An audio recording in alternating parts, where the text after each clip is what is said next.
The Westing Game, Chapter 2, Ghosts or Worse. On September 1st, the Chosen Ones and the Mistake moved in. A wire fence had been erected along the north side of the building. On it, a sign warned, "No trespassing, property of the Westing estate." The newly paved driveway curved sharply and doubled back on itself rather than breach the city-county line. Sunset Towers stood at the far edge of town. On September 2nd, Shinhu's restaurant, specializing in authentic Chinese cuisine, held its grand opening. Only 3 people came. It was, indeed, an exclusive neighborhood. Too exclusive for Mr. Hu. However, the less expensive coffee shop that opened on the parking lot was kept busy serving breakfast, lunch, and dinner to tenants ordering up and to workers from nearby Westingtown. Sunset Towers was a quiet, well-run building, and, except for the grumbling Mr. Hu, the people who lived there seemed content.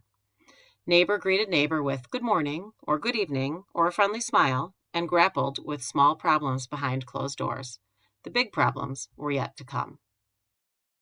Now it was the end of October. A cold, raw wind whipped dead leaves about the ankles of the 4 people grouped in the Sunset Towers driveway, but not one of them shivered. Not yet. The stocky, broad-shouldered man in the doorman's uniform, standing with feet spread, fists on hips, was Sandy McSuthers.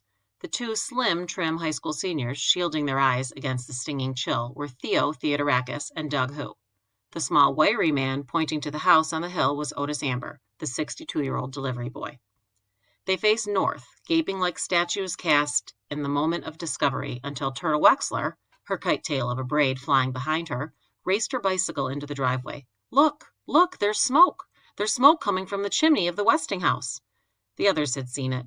What did she think they were looking at anyway?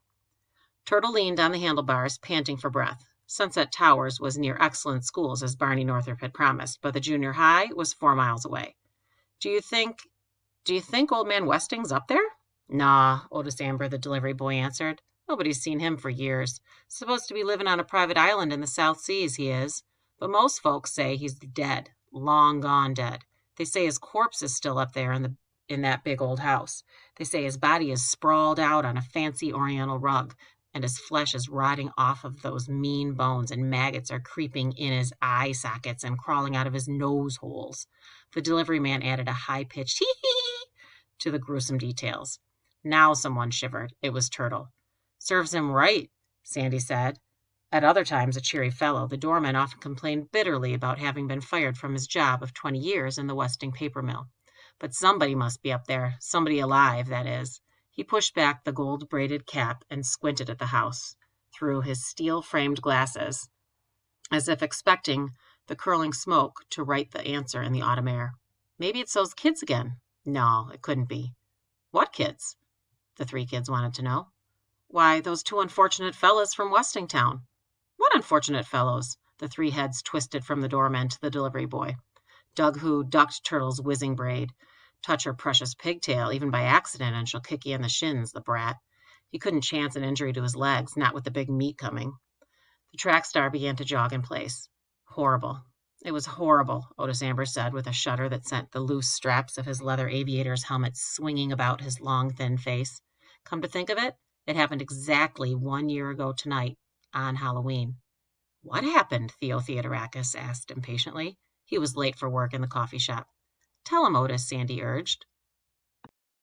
The delivery boy stroked the gray stubble on his pointed chin. "Seems it all started with a bet. Somebody bet them $1 they couldn't stay in that spooky house 5 minutes. 1 measly buck. The poor kids hardly got through those French doors on this side of the Westing house when they came tearing out like they was being chased by a ghost."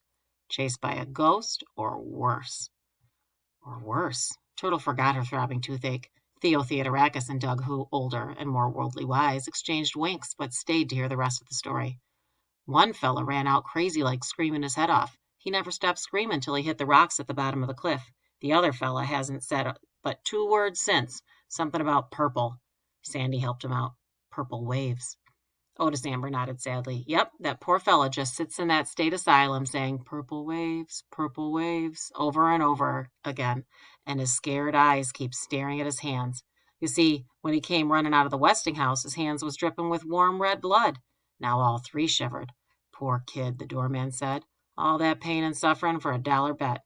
"Make it $2 for each minute I stay in there, and you're on," Turtle said. Someone was spying on the group in the driveway. From the front window of apartment 2D, 15-year-old Chris Theodorakis watched his brother Theo shake hands. It must be a bet. With a skinny, one-pigtailed girl and rush into the lobby. The family coffee shop would be busy now. His brother should have been working the counter half an hour ago. Chris checked the wall clock. 2 more hours before Theo would bring up his dinner. Then he would tell him about the limper. Earlier that afternoon, Chris had followed the flight of the purple martin, Progne subis, across the field of brambles, through the oaks, up to the red maple on the hill. The bird flew off, but something else caught his eye. Someone, he could not tell if the person was a man or a woman, came out of the shadows on the lawn, unlocked the French doors, and disappeared into the Westinghouse. Someone with a limp. Minutes later, smoke began rising from the chimney. Once again, Chris turned toward the side window and scanned the house on the cliff. The French doors were closed. Heavy drapes hung full against the 17 windows he had counted so many times. They didn't need drapes on the special glass windows here in Sunset Towers. He could see out, but nobody could see in. Then why did he sometimes feel that someone was watching him? Who could be watching him? God? If God was watching him, then why was he like this? The binoculars fell to the boy's lap. His head jerked, his body coiled, lashed by violent spasms. Relax. Theo will come soon. Relax. Soon the geese will be flying south in a V. Canada goose. Brantus canadensis. Relax. Relax and watch the wind tangle the smoke and blow it towards Westingtown.